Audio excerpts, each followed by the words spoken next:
Welcome back to the program. Joining us this evening, political analyst Richard Haydarian and Arj Aguirre. Good evening. Welcome to the Chiefs. Good evening po. Good evening. Good evening. Sa ba nakatingin? Good evening. Good evening. Sa ba nakatingin?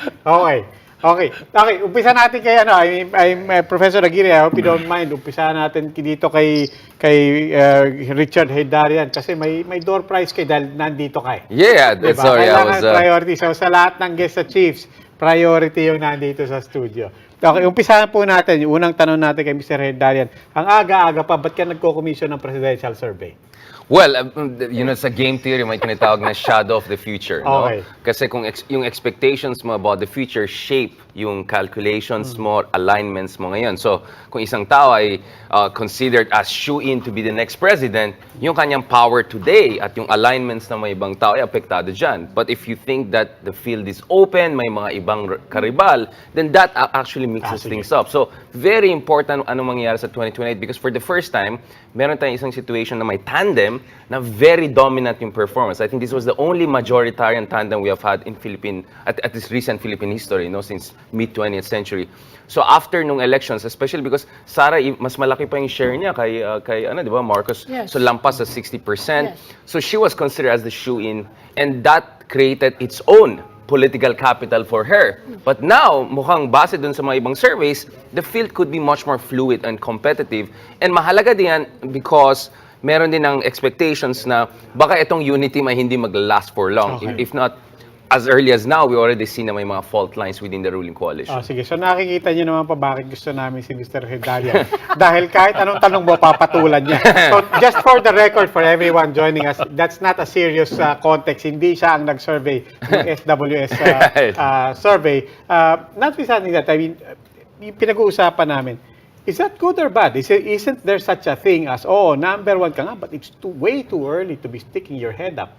Diba? Parang hindi ba, couldn't that cut both ways? Well, the sticking your head up, it applies to any vice president, right? Because ang expectation is yung vice president one breath away from the presidency or at least he'll run for the presidency next. So immediately nandyan ka na sa usapan, diba, as far as 2028 is concerned. But for me, what's also fascinating is dito sa mga numbers for 2028, makikita natin kung gaano ka solid yung UNITEAM. Remember, lampas sa 60% na nakuha nila based on the official numbers we have from 2022.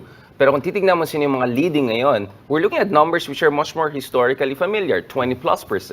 10% plus, right? So mukhang yung solidness ng UNITEAM did not last beyond the elections and we're going back to what was status quo ante before the UNITEAM was formed. Remember, Sara Duterte was also around the same numbers, 25 to 30% nung considered siya for presidential candidacy. So in short, maybe that shows that the UNITEAM, 60%, that's much more ephemeral, much more fluid, much more contingent than many people assume. It's not a solid block that can last for long, especially up until 2028. So that 28%, 30% we see for SARA, it's very telling. Because if really solid yung UNITEAM, dapat the numbers are 60-70%, tapos na usapan. Pero taso ng konti muna. VP nga, di ba? Of course, you're breath away from the presidency. Pero at the same time, you're looking at the example of Jojo Binay. VP dati, masyadong magang umangat ang ulo, pak. Lantay siya. Right. The situation was even worse for Lenny Robredo, right? Pinaalis pa siya sa kabinete, etc. So, usually, it's a very tricky situation. Ilan bang naging vice president, naging president? Like Erap, Arroyo, you had a back-to-back situation and then it didn't last long after that. So for me, always the question was, will this VP be a different situation? Will it be as given as what we had during Arroyo or Erap, or will it be as weekend VP or spare tire, as some would put it, during the Lenny and... But people were saying maybe Sara Duterte will be a completely different thing because she was very instrumental to the victory of the UNITEAM in 2022. But now we're seeing things could turn out very different, unprecedented situation we can see here. Yeah. President Marcos has described her as his BFF, di ba? Yeah, number one fan. I'm still your number one fan. And Sara Duterte has professed her love for the president. So, pero hanggang ngayon, meron pa rin mga spekulasyon about the UNITEAM being disunited. Professor, what are your thoughts on the survey? Yung iba, sinasabi, ang aga-aga naman yan. Ngayon lang nagkaroon ng ganyang kaagang survey on the presidency. What are your thoughts? Unang-una, ang unang masasabi natin dito ay, yun nga, maraming mga political stakeholders ang gusto sigurong makita ko na yung mangyayari sa 2028, no?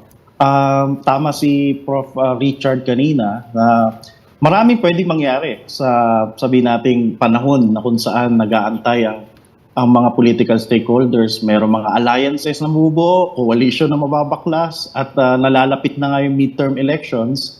May kita natin na yung alignments pwedeng maging solid pa yung mga samahan or yung mga existing na mga coalitions. So dito sa nakaraang survey, ang una ko na obserbahan, tama yung nabanggit kanina, yung leading na candidate ay hitik na pwedeng tirahin siya sa mga panahon na ito upang siguro mapahina yung kanyang hold, yung kanyang support. Nangyari yan nung panahon na namumuno or yung nga nangingibabaw yung support na meron kay VP Binay. So kung matatandaan ninyo, bago mag-midterm election, 'di ba, in-announce na rin niya na siya ay nag-iisip na tumakbo bilang presidente. So sunod-sunod yung yung pag-atake sa kanya ng mga panahon na ito. So siguro yung motivation dito sa nakaraang survey ay ganun din, no? So i-reveal na ang sabi nating maraming suporta o nangingibabaw sa kamalayan ng mga tao ay si Sara Duterte. So ito yung nagbibigay din ng mensahe sa ibang political stakeholders na pwede na itong tirahin or i-criticize sa mga darating na taon. So crucial dito yung midterm election. So dapat tingnan natin na ano ba yung konteksto dito. So pinalabas yung survey, pinakita kung sino leading. So pinapakita rin dito na sa midterm elections magkakaroon o mabubuo yung iba't iba nating mga alignments or coalition. So inobserbahan ko dito yung kasalukuyang coalition na nagpapatakbo ng ating gobyerno. Tama yung nasabi rin kanina na marami na rin cracks. May mga tension. Siguro i-exploit nila ito para makaporma sila sa darating na presidential elections sa 2028. Ay, pero Prof, ano ko lang yun, cracks pa lang ba? Kasi parang si Professor Hidaria parang binuwag na ano bang basa nyo dyan sa coalition na yan? Let's be explicit about it. The Marcos Duterte coalition. Ano bang basa nyo dyan? Ang nakikita ko dito obviously merong grupo na nangingibabaw o merong effective control na tinatawag. They want it to be intact. Yun yung point doon. Kasi sila'y nakikinabang dito sa coalition na ito. At masasabi ko dito, ito yung grupo nila, Sara Duterte Carpio. Nasa likod nito ang kanyang mentor na si former President Gloria Macapagal-Arroyo. Kung makita ninyo, 60 to 70% of the important cabinet positions, connected sa kanila. Mga dating, opisyal o dating na-appoint din ng dating Pangulong Gloria Macapagal-Arroyo, mga dati ring mga sabi natin kilalang dikit sa grupo ni Sara Duterte Carpio. Kung titingnan ninyo, yung mismong mga tao na gustong-gustong sabihin nating pahinain or pabagsakin o tanggalin siguro yung impluensya ni Gloria Macapagal-Arroyo, sila yung naapektuhan dito sa dominance na ito. So, kung makita ninyo, pumutok na to yung sa nakaraang issue with the Speaker of the House. So, nakita ko dito, the Speaker of the House, si Speaker Martin Romualdez, he wanted to have this control over the Lakas Party. Kasi sobra na yung control na meron ang grupo nila Sara Duterte Carpio. So, ang nakita ko dito, puputok ito sa midterm election. So, magkakaroon ito ng kanya-kanyang mga lineup. Pero ang kanilang press release, syempre, intact pa rin ang coalition. So, may kita niya doon sa mga statements na ginawa ng ating Pangulo, ginawa ng ating ikalawang Pangulo, na sinasabi nila, pa rin, ang coalition ay very strong pa rin, tapos meron pa rin cooperation. Pero sa baba, may kita ninyo, meron ng tension, meron ng parang nangyaring hiwalayan. So, again, magiging obvious siya sa midterm elections. Asahan natin na meron itong mga kanya-kanyang mga lineup. Tapos, syempre, magiging dito, yung sa presidential election. So, sa 2028, obviously, doon magkakaalaman kung sino ba talaga yung maglalaban-laban. So Professor, you don't see a breakup before the midterm elections? I asked that kasi, in the end, a lot of people are saying na baka maging new opposition, hindi na yung mga dilawan at mga Right.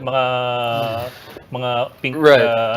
pinklawan. Pero itong grupo ng mga Dutertes and GMA. Well, the thing is with President Marcos Jr., he's a very non-confrontational personality. He's the antithesis of Duterte, the previous president was inviting polarization almost, right? So I'm not surprised with everything he said. Now, he downplayed the divisions within the House, he downplayed supposed cracks.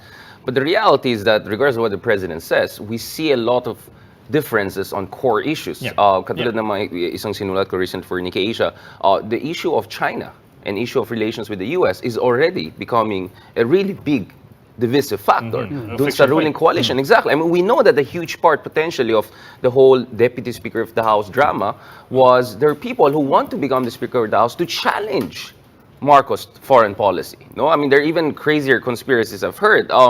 And we know that the Dutertes, whether the daughter or the father, they may not agree on everything, but I think both of them are on the same idea that we have to maintain robust and friendly relations with China.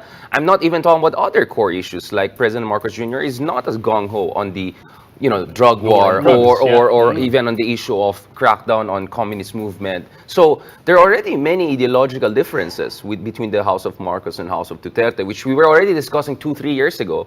But now it's becoming more important because while Marcos Jr. is not confrontational towards Duterte, he's also friendly towards the liberals, right? The name of Mara Rojas keeps on popping up. We don't know DTI. I even heard Department of Foreign Affairs potentially for him. Why? Because we know that's the thing, it cuts both ways. If you're friendly and non-confrontational, that means you don't want to pick fight with your old friends, but you're also open to new friends who could be your old enemies, right? So there's that flexibility. And I think the thing with Marcos Jr. is that because of the reshuffling in the cabinet, there's a lot of space for building a grand coalition whereby no one is dominant, neither the Arroyo faction, nor the Duterte faction, nor the Romualdez faction. So he can mix it up. So in a way, the unity formula of Marcos Jr. gives him a lot of room for maneuver if he knows how to use it for the coming years or so. But is SARA a BFF or a BFFN? Best friend for now?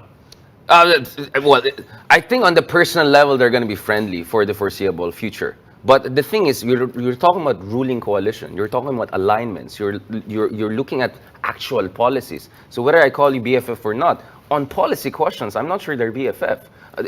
His pivot to the U.S. is not a BFF to any of the Dutertes, right? By the way, dun sa, at least on the foreign policy, do you think that forces and interests outside of the country will keep that divide?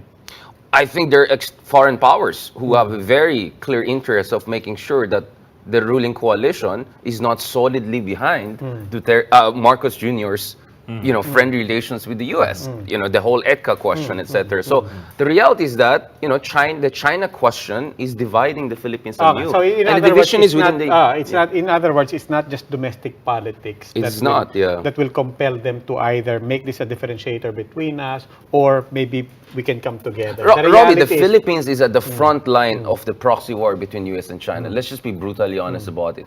We are in a serious situation here. I mean, as someone who does foreign policy, I'm just saying we need to appreciate more the nexus between domestic political alignments and the foreign policy situation. So this, I think, will be a very tricky balance, but balancing act for Marcos Professor Jr. Aguirre, does that mean that all the way to 2025 and all the way to 2028, foreign policy will actually be at the center of the campaigns? That this is actually something that might drive differentiators, and for that matter, drive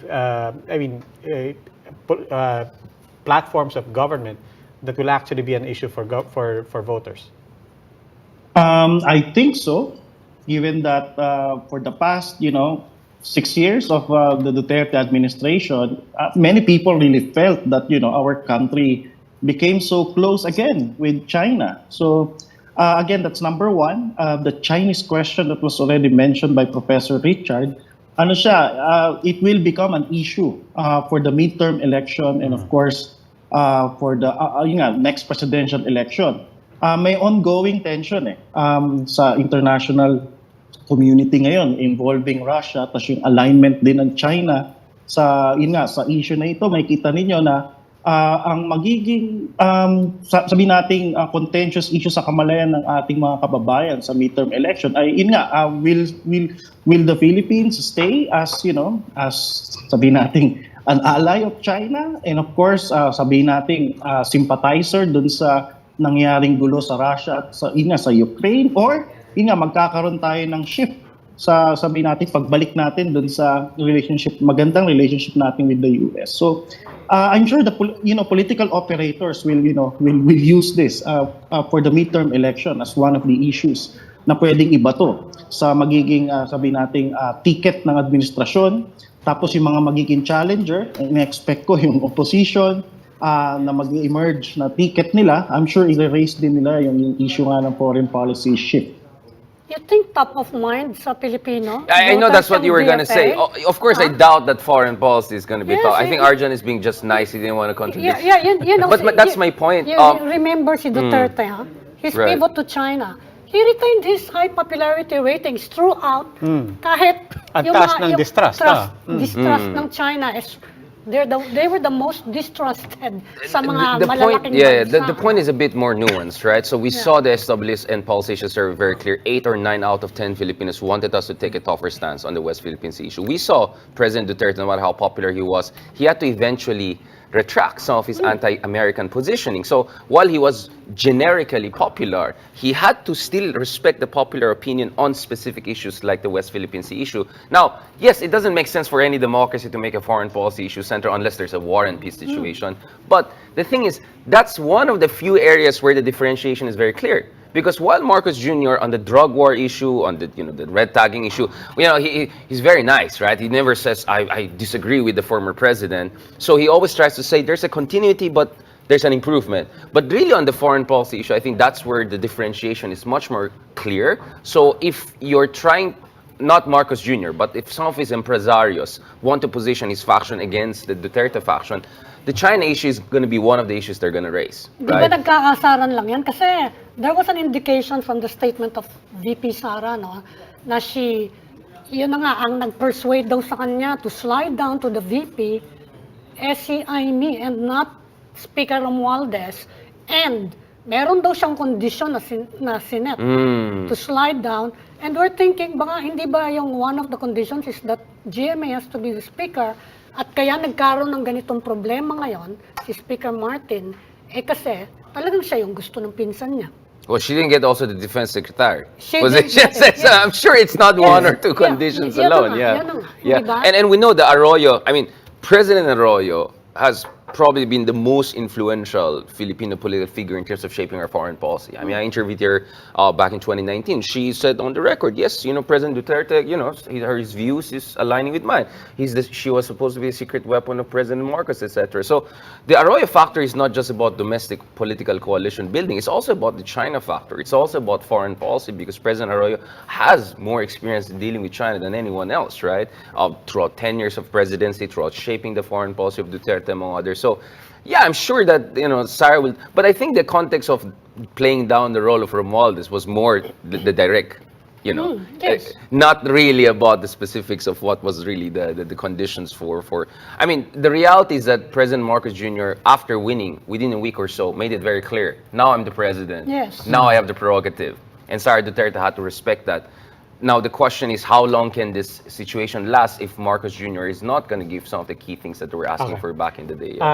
Let me shift a bit. Yung Professor Aguirre, kanina nga pinag-uusapan natin, and even in the past episodes, President Marcos hanging on, I don't know how you characterize it now, hanging on or left with the agriculture portfolio. The messaging started with, napakahalaga niyan, kaya dapat ako mag-ano niyan. Around December, they started admitting na, well, the president is already looking for somebody. Pagkatapos last week, walang gustong mag-volunteer, walang gustong tumanggap Parang, and it's almost, tongue-in-cheek na, I guess, gusto nila akong manatili dito. How big of an albatross is this going to be around the president's neck? And either way, isn't it a weakness for him? Whether he surrenders and admits, hindi ko kaya to, or panindigan niya to, and alam naman natin, parang it's not the easiest job, it's probably still the hardest job in the country right now. how big how big an issue is this going to be for the president, and is he going to regret holding on to food prices, holding on to food inflation, holding on to agriculture? Well, even before he decided yun nga, to run, I was already expecting na yun nga, he will really have a control or yun nga, a role to play dun sa agriculture yun nga, industry natin. So, when he decided eventually to become the agriculture secretary, parang given na yun nga, he wanted to have this control over this department kasi most of the sabihin nating industries attached to the agriculture sector parang connected do sa kanyang support base. That's number one. Many of his voters, tapos many of his supporters din na nag-fund ng kanyang kampanya, makikita mo identified with the different industries na attached dito sa sector na ito. Tapos number two, may kita natin na most of the issues prices, commodities, attached siya dun sa sa kamalayan ng ordinaryong tao. So again, support based, tapos yung kamalayan ng ordinaryong tao, may kita ninyo na agriculture sector is really one of the sabi nating areas na kadalasan parang hinahabol-habol ng mga political actors kung ikaw ay mamumuno. So expected siya sa ating Pangulo na ito yung kanyang parang tututukan o hawakan. Pero sa mga nangyayari ngayon, hindi natin control yung sabi natin prices ng mga commodities, tapos hindi pa rin talaga napapababa yung mga important na mga produkto na hindi nagiging accessible sa mga ordinaryong tao. Magiging Achilles heel ito in the coming years kung hindi niya ito maasikaso talaga o hindi niya ito mahawakan ng maayos. Kaya ina-expect ko rin na hindi ito matatapos. In the coming years, marami pa ring issue na lalabas. Magkakaroon pa rin ng pagtaas ng mga presyo, magkakaroon pa rin ng mga sabi nating shortages ng mga important na products. So yung naranasan natin last time na na nagkaroon ng shortage sa onion, tapos tumaas yung presyo ng sugar.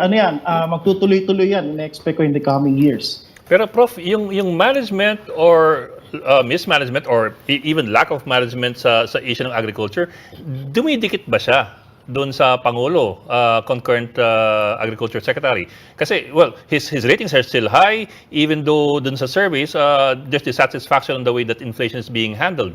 I asked that kasi, well, in the end, and we know this, maraming politiko may pagka-teflon. Hindi dumidikit kahit anong hawak nila.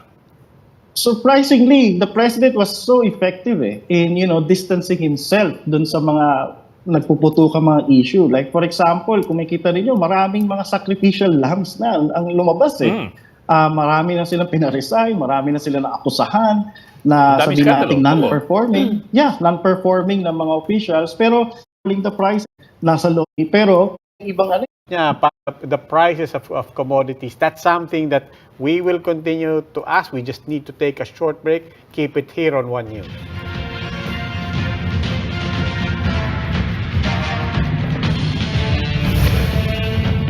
John Aguirre.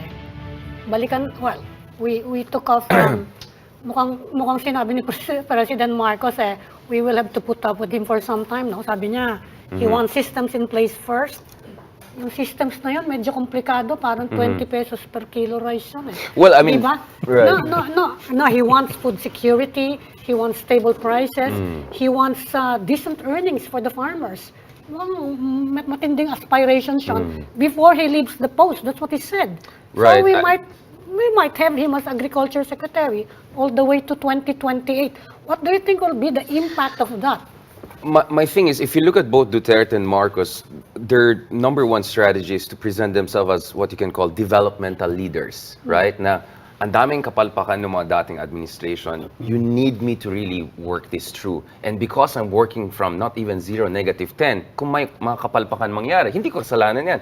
Kasalanan ng mga dating administration. That's why we see, on many issues, President Duterte objectively did not attain his goals. But always the excuse would be, no, because at least he started dealing with this issue because ang dami niyang mga na-inherit na kapalpakan sa dating administration. So Marcos can always do that. I think where Marcos could be vulnerable is if other powerful poles weaponize these issues against him. It could come from rival factions, it could come from popular senators there.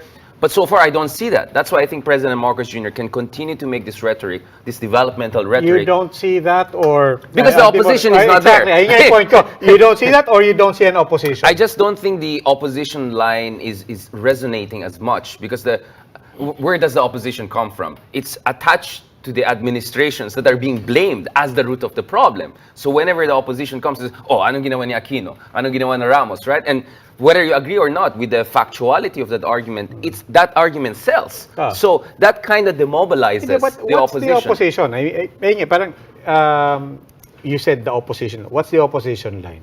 Who's the opposition? But Who's the clearly, opposition? clearly, in the meantime, habang walang sagot dyan, clearly there are so many issues and vulnerabilities. I'm not even saying that these are things that are wrong. For example, on the military side, MUP. Diba? That's a very sensitive thing where the president has put his foot down. He's taking a very big political risk here with a very important, very powerful Constituency. sector. Yeah. Agriculture is very clearly a performance-based issue for which he is failing, objectively speaking. Diba? So, there are these things. Then Maharlika Investment Fund. There are these things, but nobody seems to be picking up the My issues. point is that unless we have a weird situation whereby, I don't know, the liberal opposition, Duterte's, I don't know, even Tulfos, maybe all of them criticize, I think that's where it can make an impact. But I just doubt that's going to happen. And Marcos has a lot of levers. I mean, on the ICC issue, for instance, he has a lot of levers on that issue. So, But you're I'm treating not... the Duterte's as the opposition here. I mean, if you have a Yun nga yung weird point, counter-alliance, that could be an issue. I'm just not seeing that happening anytime soon. I think the points of difference is just so much that those counter-alignments or counter-coalition, I just don't see that happening. And my point is, Marcos also has his own levers. So if there are people who are hoping that failures or lack of progress on the Department of Agriculture will bring him down anytime soon, I'm just slightly skeptical about that. Because yun nga to bring him down, you have to be effectively weaponize those issues. But who's going to do that? Is there going to be an effective counter-coalition to do that? I'm still not seeing that happening. But that's the scenario I can look at where Marcos can get really hurt. Because Duterte never got hurt despite failures after failures on a lot of key issues. Because he'll always blame the previous administration. He'll say, at least ako, may nagawa ako. And that's exactly what Marcos is saying. No one took care of the agriculture issues since my father. And he's kind of right. I mean, I cannot blame him. Much of the irrigation infrastructure we have is from Marcos' era. We just maintain that. So that's why that argument can go on for quite some time. So I think you should not underestimate Marcos Jr.'s ability to have the Teflon effect, precisely because he's presenting himself as a developmental leader who's fixing all the failures of previous administration, except his father, of course. Professor Arjun, kayo po, let me swing back to that. So, yung part Could be a big thing, right? wala sila doon sa mag-emerge na bago eh. So, yun nga, sila Sara Duterte. Yun yung ina-expect ko na pwedeng mangyari. Arjun, what if Leila de Lima is released? Because I think that could be a big thing, right? I think if former Senator Leila de Lima is released within the next 6 months or so, which is quite reasonable given the court timing we're like, I think that could split the opposition. I think there'll be a lot in this. I mean, we already Which have opposition? whatever is left of Liberal Party. I mean, some of them are already quiet on Maharlika Fund issue because they love the USP vote. Well, first right? of all, so I think that could create its own dynamics First of too. all, would you agree that the Lima finally getting released is the final shoe to drop on the ruling coalition? I don't think so. There's still the ICC issue. I think that's going to be big. But I think that could open up a floodgate of splintering within the Liberal Party, the coalition bringing some people from the Liberal Party, or a lot of opposition saying, well, I'm not a fan of Marcos, but I'd rather, not side with the other one. Between one or the other. Yeah. Exactly. So I think that's very important. But one factor we're not talking about, if you look at the surveys, who's next to Sara Duterte? Tulfo. Tulfo. If you look at the unaided numbers for Senate preference, it's another Tulfo actually tops it. Diba? There's an aided, there's an unaided. So Erwin Tulfo potentially topping the Senate in 25. You have Rafi Tulfo, already a top contender, seen as an alternative. For me, it also matters. I mean, I like that Arjun Aguirre talked about the Villars, who are going to be also very powerful for the foreseeable future. But I think the Tulfos are potentially even more than a kingmaker in the coming years. So I think the tensions within the ruling coalition, alignments and realignments could only actually provide a space for the rise of new forces. And I think Non-aligned. I was going to ask Exactly. you about that. and Tulfos, Is I there think, would be a space big for factor. that? A non-aligned. Kasi why do the Pinkla Yeah. ones have to align with any of the Marcos or the Duterte factions? Hindi ba? They can, they got 15 million votes. Right. And another more than 5 million, 6 million people did Right. vote for this UNITEAM, no? That's a Right. considerable number. It's a Filipinos. considerable number if it's sustained, right? Yes. But Lenny is still sending us very mixed signals. I mean, I understand that she wants to rest and all, but she's saying I will still remain a public servant even if I don't go for elected office. We can see from the survey numbers, Lenny has a good chance to win in the Senate. She's within striking distance, and also she's number 3 for potentially for 2028. But we still don't know who's the real opposition leader. Is it Riza? Is it is it Lenny? So there's still a lot of confusion there. I think that just helps the Tulfos. Who are emerging as one of the poles. And if you look at the Tulfos, it's not non-alignment, it's multi-alignment. There are issues whereby they're closer to the opposition. For instance, the NGCP issue, right? The national grid. The Tulfo line is very similar to the Riza Ontiveros line. There are other issues whereby he's on close terms with the president. There are issues whereby he hedges. So Yun ang multi-alignment. And speaking Yeah. of the Non-aligned. Tulfos, speaking of the Tulfos, I mean, we were taking note of that even before the elections. Of course. There were even issues where, correct me if I'm wrong, Rafi, Senator Tulfo in particular, was starting to soften the edges around even things like capital punishment, Right. and so on. So, but frame him for us as somebody around which a third force Right. might coalesce. Yeah, if you look at it, so the Tulfos are not necessarily with either side here. They're emerging as their own force to reckon with, and they don't have a clear ideological line on issues because they're really, well, from their perspective, they're pushing for what's best for the country, given the circumstances. For me, this is the Tulfo moment, but the antecedents of that were already there, right? The whole macho, decisive leader, public servant, spontaneous, relatable. Isn't that actually what helped Duterte to become the president? In fact, well before Duterte became a national figure and the president, Non-traditional. the Tulfos were already there. So I think if Tulfos become, forget about kingmakers, something more than kingmakers, you could actually argue historically it's a belated phenomenon. You would have expected this happening. But I think after the whole Duterte phenomenon, the Tulfos felt confident that their time may have arrived. And just look at how Rafi Tulfo has navigated the Senate. He's almost like a senior senator the way he acts. And he's not coming off as someone who's overzealous and trying to be too bibo. No, he comes up with authority. And you can see on the Maharlika issue, he was the one who put people together, pushed for the final compromises, etc. And he has the ears of the president too, even while he's not fully endorsing a lot of key policies of the administration. So I think the Tulfo moment has been in the making for quite some time. But now, as we see the opposition still in a hibernation mode, we still see the Duterte Marcos dynamics not steady. The UNITEAM, by some estimate, is not there anymore in terms of the constituency. I think this is the perfect time for the Tulfos to come out. So one of the realignments they're looking at is, will Marcos back Tulfo down the road? Will the opposition back the Tulfos down the road if they indeed become the rallying point as an alternative to SARA Duterte? Because the fact of the matter is that SARA Duterte is still seen as the front runner to succeed Marcos Jr. by all accounts. Professor Aguirre, I mean, the reality also is that after the senatorial elections, anybody who's number 1, number 2 is immediately pushed into the conversations for the next elections. Anong nakikita mo sa mga Tulfo? Well, number one, we have to getting ka nowadays, millions of, sabi natin, tumakbo national, na presidential, sa kamalayan ng tao, Tulfo as, as yung Hibernation. Do you agree with that? I just personalities, no? Kung anong ginagawa nila Allegedly. ngayon.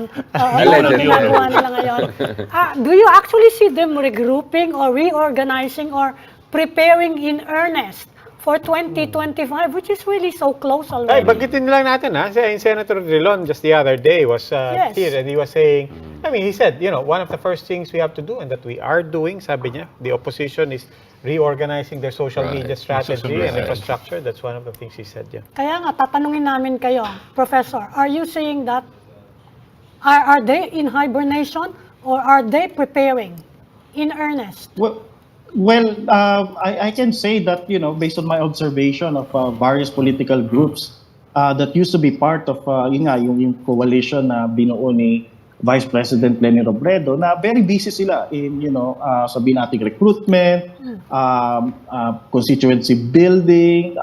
That's number one. Very busy sila these days. Number two, meron ding effort on the part of well-known opposition figures na mag-oppose ng tama. Okay? So nag-a-adopt, sabihin, appreciate naman na yun nga, see, natural sa popular to political nila.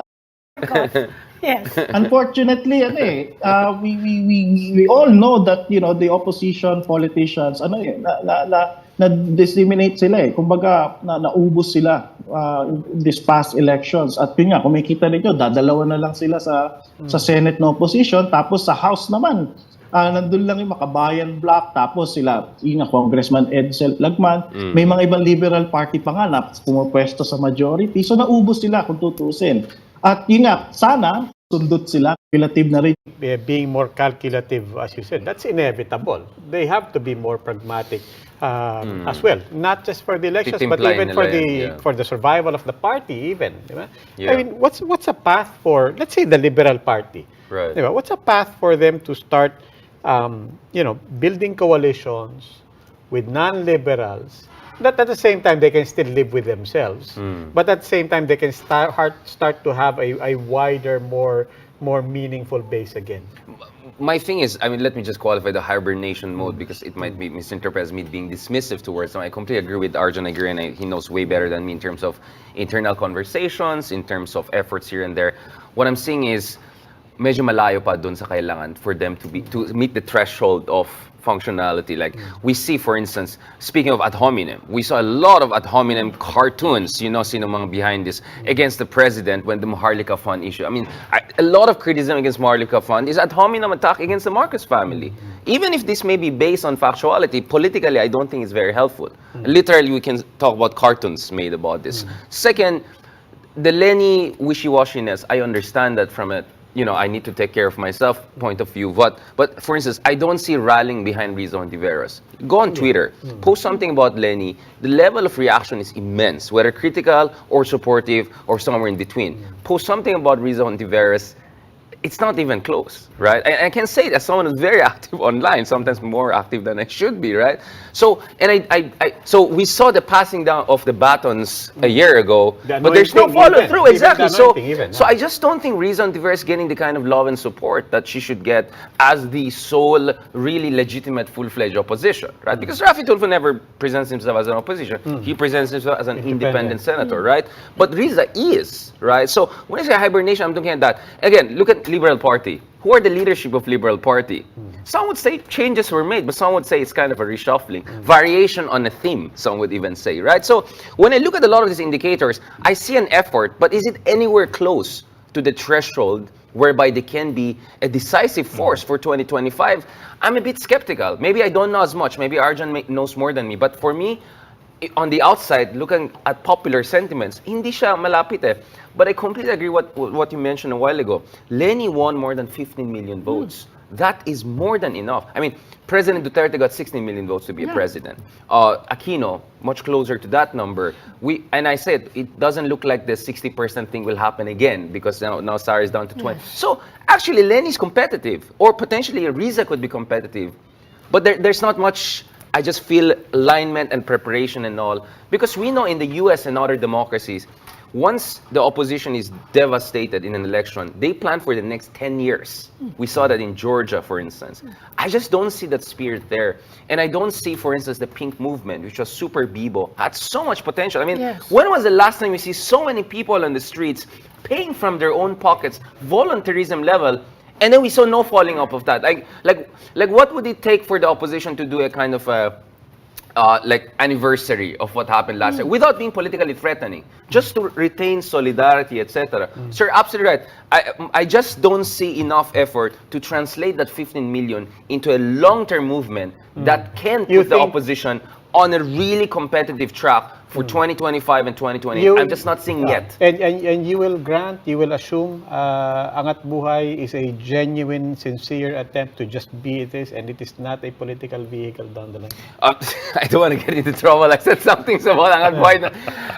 My understanding, Angat Buhay is a civil society organization. And we know that the unfortunate thing is that when certain civil society organizations have a more political tone, they can be targeted. We saw that a lot. So I think medyo ipit ang Angat Buhay. But the ideals, what Angat Buhay represents, if this can inspire many parallel movements,